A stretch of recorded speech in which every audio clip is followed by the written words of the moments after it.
They come to the house of Antonio, just in front of him, to his window, and he's able to record right there these UFOs. You just saw 2 or 3. Oh, remarkable. There are 50, 60 videos like that. Are they trying to tell us something? Yes. What do you think the message is? They are using him to tell us something.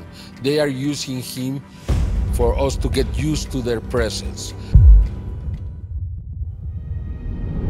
There are so many cases worldwide. We could go on for 18 Beyond Belief shows to talk about every case. Yes. But you have focused recently on cases in Italy. Yes. 𝗪𝗘𝗕𝗦𝗧𝗘. Yes. A case that is at least 40 years old. Tell us a little bit about that. Then we're going to look at a video on this. It's something I learned very recently.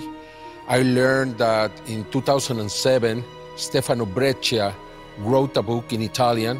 Very recently, it was translated into English. It is called Mass Contact. And this man was a scientist. He was director of the University of L'Aquila, the Eagle, in Italy. This is a very important university. At least 4 nobles worked there under his command. And we're talking about one of the most important scientists in artificial intelligence in the world. And he decided to write this book because he participated in this experiment that happened from 1956 to 1978.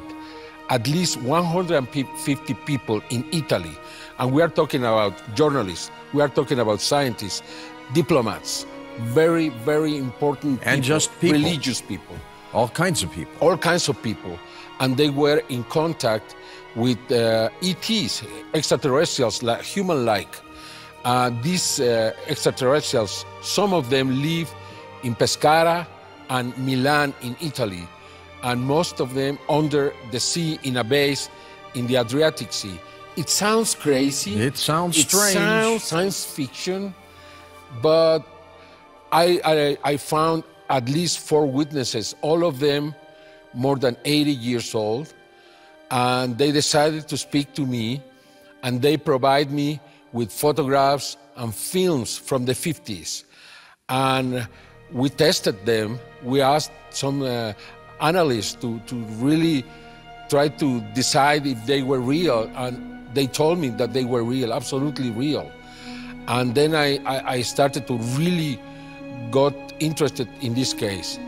And then I found that all these extraterrestrials were trying to help human beings, and they went to different countries like Russia, they went to Switzerland, they went to Austria, Argentina, Chile, not to the US, not to Mexico, they went to France, and they were in contact with some people in every country. The only case we have been able to investigate is the one from Italy, but we have enough evidence to consider that this case was real. And something very important, when these people left in 1978, in the 21st of June, 1978, they destroyed their base under the sea. We had a tsunami, 90 feet waves tsunami in both coasts. That's a good size tsunami. In Croatia and in Italy. And then we think that everything they said is real. Some of the ETs were living in Pescara. Man, what do you mean by living there? Like they were in contact amongst with people. Society? Yes. Then they look like us? Yes, they drove cars. Some of them... They drove cars? Yes, they smoked cigarettes. How'd they get licensed? Humans. No, because they were involved in the human country society. Of origin, Neptune or whatever. I don't know, but it's, well, that's what the witnesses say. And, you know, when you talk to these old people, you get the feeling that they are telling you the truth. And you know, I was going to ask you that, Jaime. When you look at somebody and you look at them in the eyes, can you tell if they're pulling your leg or telling the truth? It was very difficult for them to talk. I mean, it was very, they didn't want to, but Bruno Samachicha, the man who was the leader of this group, died in 2003, and he asked them now to open the case. And the first one was Stefano Breccia in 2007. And that's when the world learned about this case. It's very important that American investigators, field investigators, got interested in this case go to Italy and try to convince themselves how important this case was. Amicizia means friendship in Italian. Let's look. For some time now, 𝗪𝗓𝗦𝗧 has been traveling to Italy to find and interview the participants of what could be the largest mass contact program in the history of humanity. It was known as amicizia, which means friendship in Italian. For decades, starting in the 50s, politicians, university professors, and citizens of Italy were contacted by beings from a different world. The ETs were on Earth on a mission to help humanity evolve to their next spiritual level. The many witnesses and participants of the program filmed flying craft, flew with the ETs, and even learned their language. 𝗪𝗓𝗦𝗧 has been following the case for many years. According to the witness testimonies, other alien factions that idolize science attempted in numerous occasions to bring the project down. The conflict led to a plethora of paranormal phenomena in the Adriatic Sea and over the Italian skies. Jaime, these black and white photographs that we just saw in video, I mean, what were they? Well, this is a craft that made a demonstration to them. There are many more pictures. This is just a a highlight of something. Yes, and there are many more films, all of them from the 60s. It means that this is a hoax. It was planned 50, 60 years ago, which doesn't make sense. Were those authentic pictures? Absolutely. Absolutely, and they are, and we have the negatives, and the negatives are from that time. Yeah. And besides that, they were tested, and we know that they were not overimpositions, there is no trick, that the objects were large, and there were many different details that the analysts found to declare this evidence real. We have all of these. I have to tell you that in Gaia.com, you can find in the Spanish side these evidences, this full investigation, because there is so much to this. And I think it's important because it seems that many years ago there was a clear intent from them to really get in touch with us. But the experiment failed because of humans. We fail, as we usually do, because of interest, because of money, because of how we are, unfortunately, and they left. But they say they could come back, and we think they did. And I'm going to speak you that in the next part of the show. Jaime, with these visitations, let's say specifically in Italy, what do you think the ETs are looking for? Are they trying to help us, or is there a different agenda? At least the human-like, they try to help us. That's what they say. They said that love for them was very important. Love was like energy. I don't understand how, but that's what every one of the interviewers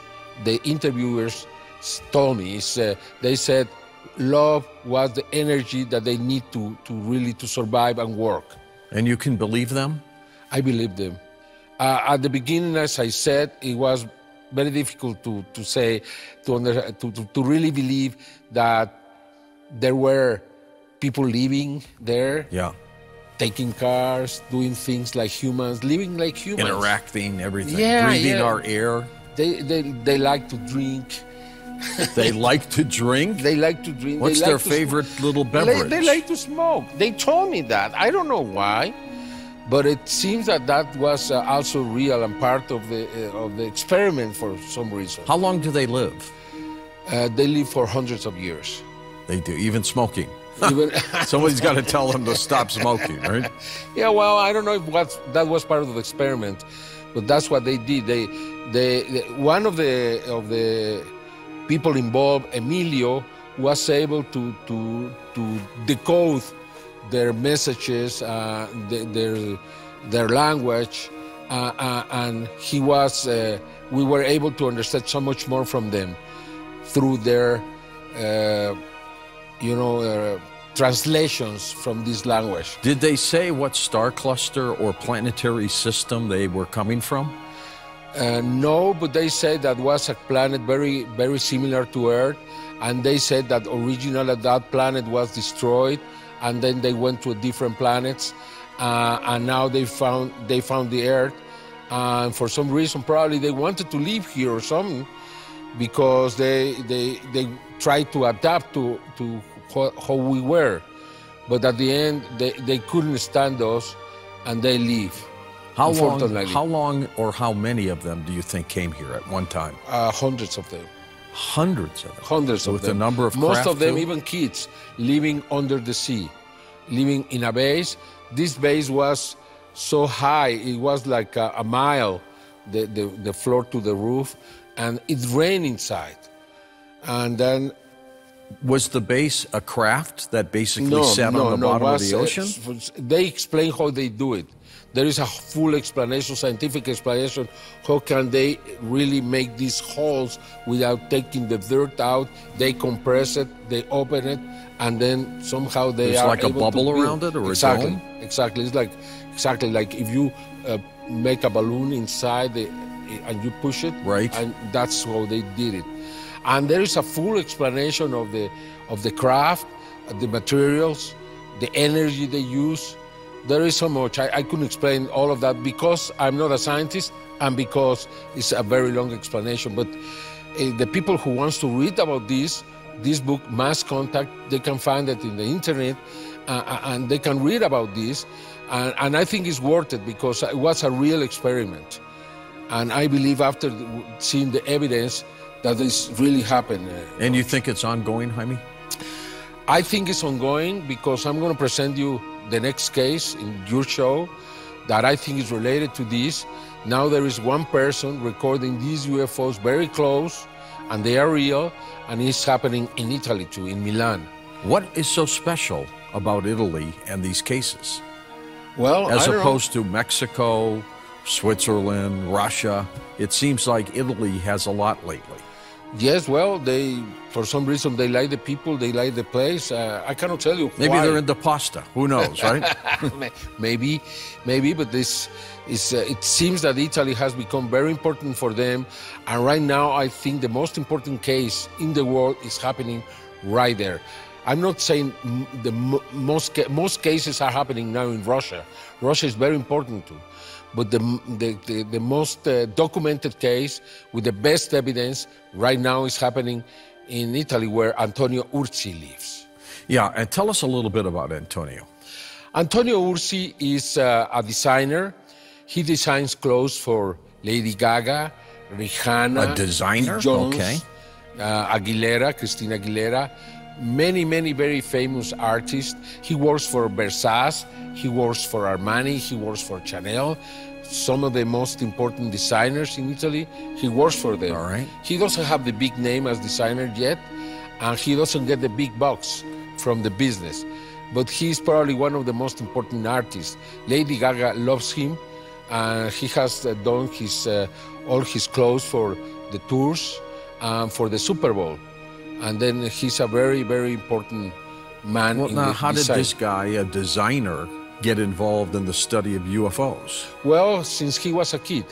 He was a very young kid, 5-6 years old, and he started to tell his mother and his father about these UFOs following him. And he started to look to the sky every day. And sometimes he told his father and mother, they are there, and sometimes they saw it. I interviewed them. I interviewed his brother, I interviewed his father, his mother, and they told me, yeah, we didn't believe him until we saw them. And then he grew. He decided to start recording them at the end of 2003.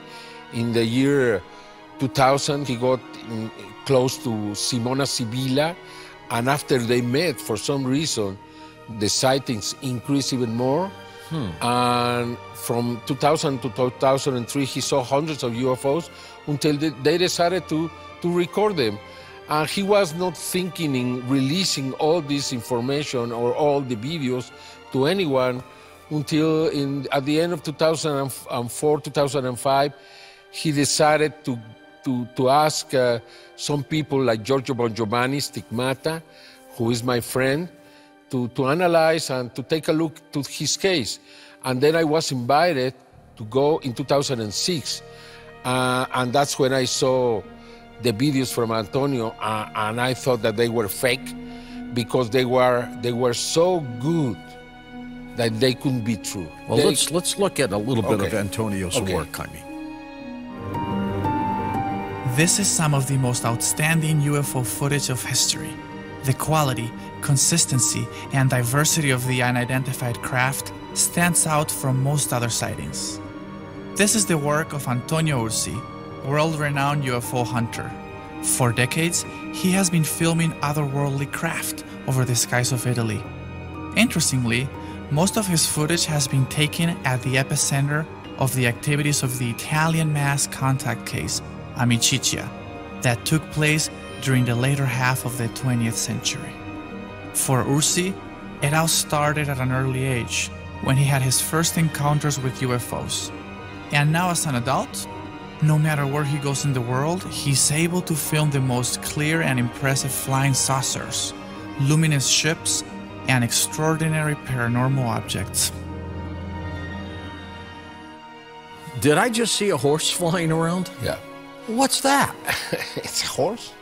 It's a horse. I interview every witness. All of them saw how this horse was moving the legs. A real horse? Yeah. Let me explain. At the beginning, I was very impressed. I kept in my mind that image, you know, and I presented in the Mexican TV, and everybody, ha, ha, ha, ha, ha. This is a balloon, Jaime, come on.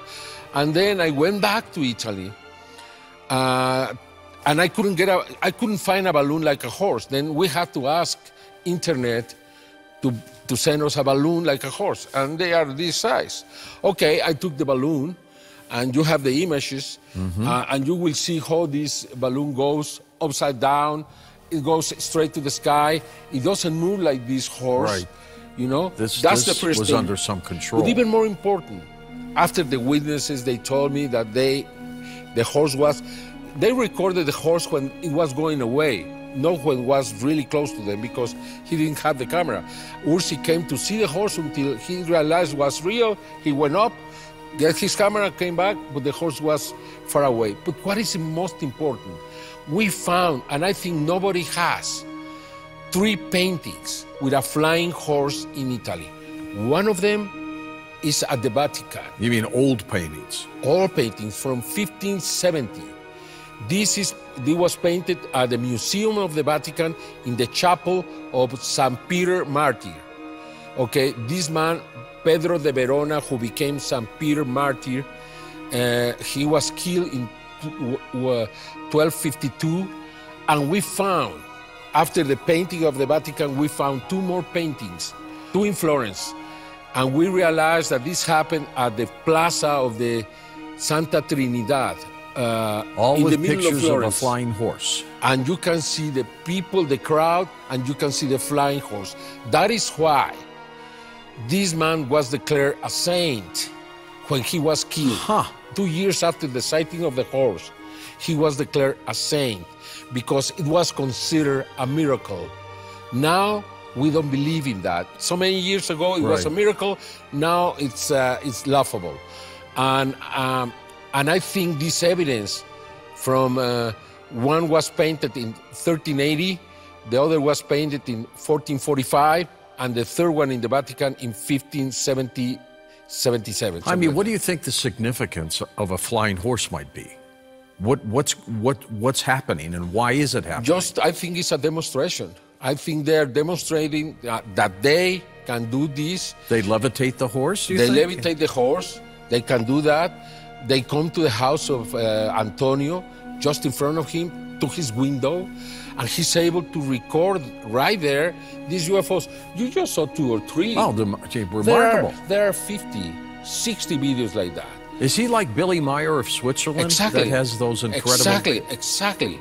Even more, because now it's closer, it's in the middle of the city. There are many witnesses. There is a group now that records with... You saw the last 2 videos. Right. There are other videos recorded by other people at the same time. So this is ongoing. Yeah. And what is incredible, I've been with 𝗪𝗧𝗓 in Laughlin, Nevada, and he recorded a UFO. In Chicago, and he recorded a UFO. In New York, in Argentina, in Brazil, in Mexico City, in Turkey, in all of those places where he was invited, he recorded UFOs. I'm telling the production people here, I am telling you, invite Ursi, bring his videos, and if he comes here with enough time, let's say 3 or 4 days, Sure. he will record a UFO here, because they follow him. They follow him, don't they? I couldn't believe it. And he told me that sometimes he's sleeping and these creatures come to his home. I am very skeptical about contactees, and I am skeptical about, you know, until you ETs investigate in the houses and so on. Sure. It's very difficult for me to believe that. But he told me, Jaime, it's very uncomfortable. I wake up and I have a face here in my face looking at me, and I don't know what to do. And they have told me in my head that I have to release all this information, that they want us to understand that they are here, that they are good, that they don't want problems with us. They want to create a contact, and he is the messenger. And what's his motivation for this? Because he doesn't get a penny. He doesn't ask a penny. No money. He's poor. I told you he designs for Rihanna, for Beyonce, and so on. Yeah. He doesn't get That's money. his career. That's his career, but everybody exploits him. The big names, Armani, Versace, exploits him. You know, they paid him peanuts, and he has to continue. And sometimes he doesn't have money to get tapes or cards to record. That's the way. He lives in a very small house. It's a very simple life, and he's so nice. You couldn't believe it. You have to meet him, because I think he's the most important character right now. And you know what? He's not known in the USA. No. He's not known. Well, he will be after this program. Please. He deserves to be known. He deserves good investigation. MUFON should get involved in this. Go to Italy, take a look, go to the witnesses. Probably they will have the luck to record a UFO. In June the 10th, you saw the video, a Japanese crew was there recording, and they got this video too. Oh, they must have been amazed. Does he speak English? No, he doesn't speak not. English. He speaks a little Spanish. His mother is Argentinian, and he speaks Italian. Anyway, even if you have to translate right in here, bring him, because he's very important. He's the Billy Mayer. Well, maybe we could have Paula Harris interpret. Or absolutely, you know. Absolutely. Paula knows about him, and many people know about him, but not in the U.S. I ask people here, and nobody knows him.